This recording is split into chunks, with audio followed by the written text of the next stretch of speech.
I think when you're not in law enforcement, you get taught to run away or hide from danger. When you take that oath, whatever agency, whatever department, you're pretty much saying, I will go towards those shots fired. I will go towards that building on fire. I will go towards danger to potentially save a life. That's kind of what you sign up for. Hey, Zone 3, looks like you got a group just north of the mountain crossing already. They already came down. They're continuing north. You never know what you could get yourself into, whether it's a search and rescue case or a smuggling case or a land surveillance. Whether I could be flying one day with our air guys or I could just be on a normal patrol on the boat. So that's what gets me up in the day. It's extremely hard to secure a border, especially the size of the United States. You know, we have a 96,000 mile shoreline around the United States. I knew what the job entitled and I knew the requirements, so I started preparing myself before getting over here. But yes, it's a lot more than what I thought it was gonna be. You can either choose to have a bad day or choose to be a good day. For the most part, I choose to have good days. You know, because if he's here working hard for me, I want to be working just as hard for him. He deserves that, and the service deserves that. Trust is a big deal because, as we know, trusting each other is what makes the job, and getting each other's back, making sure you feel safe because you also want to come back at the end of the night and come back home. I have one of my things I say a lot is I love to see the sunset and I do not accept mediocre results.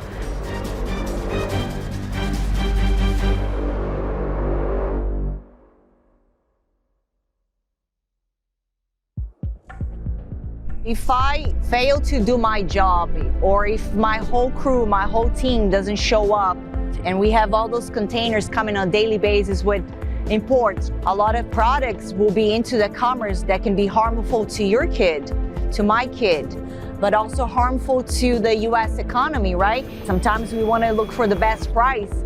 Are we looking for quality? And this is something that we enforce to the quality of the product that is going to be out there for the customer. And then we get to the forced labor, you know, conversation that we can be here all day and talk about that.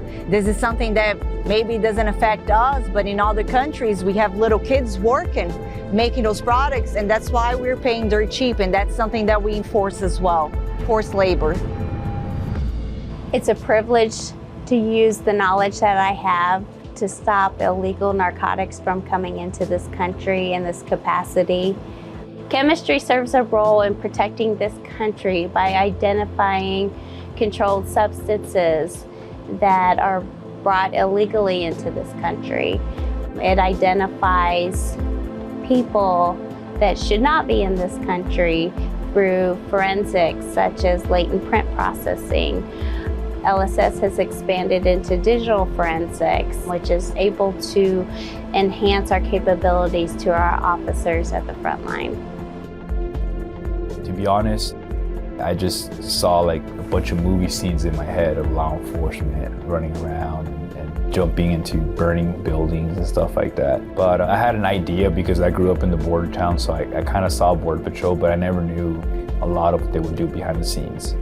I feel like if there's no air and marine operations, a lot of other sister agencies would really hurt. So would be the borders of the United States of America, because our primary job is to secure any imminent threat that comes across the border. And we also look for any threats that could cause severe to potential damage and harm to the community. We are ever evolving. The program, the dogs, ourselves. There's always new technology, there's new methods. If we don't keep up with that, we're gonna lose. So we have to be constant and proficient at our craft and what we do and in training our dogs. We always wanna look forward, we always wanna progress, and we wanna keep up with the times. That's important here. You know, different missions, but the customer could be the migrant. The customer could be the migrant that he's rescuing. So I don't necessarily see the customer as a US citizen or someone here. The customer needs to be rescued. The customer is in the water. The customer has spent 3 or 4 nights in the desert. They're a human being. they need rescue, they need something. So there's a human element to it. To save a life, it's a feeling like you tingle, right? You know that you gave that person another chance, at the same time giving their family another chance, right? To lose somebody, I could never imagine my family saying, hey, I lost my son, how that feeling is gonna feel, right? To bring somebody home and be like, hey, we saved them, we took care of them, you don't owe us anything, this is what we're out here to do. So, you know, to do that, it's big. I don't need a pat on the back. I'm sure my team doesn't need a pat on the back, but this is what we're out here to do, and we enjoy it. Failure is not an option when it comes to law enforcement or safety, anything along those lines, because if I fail, it means that I'm putting someone's life at risk. If I fail doing my task, his life is in danger now. My life is in danger now. If I don't go home at night to my family, I failed them now. Because you don't want to fail in that moment so you don't fail to go home that night to your family. So I am here to uphold those standards and to keep on pushing further. Set higher standards every time, not just for myself, but for my coworkers, for my family. That's why I'm here, to be everything that I promised I would be and potentially more.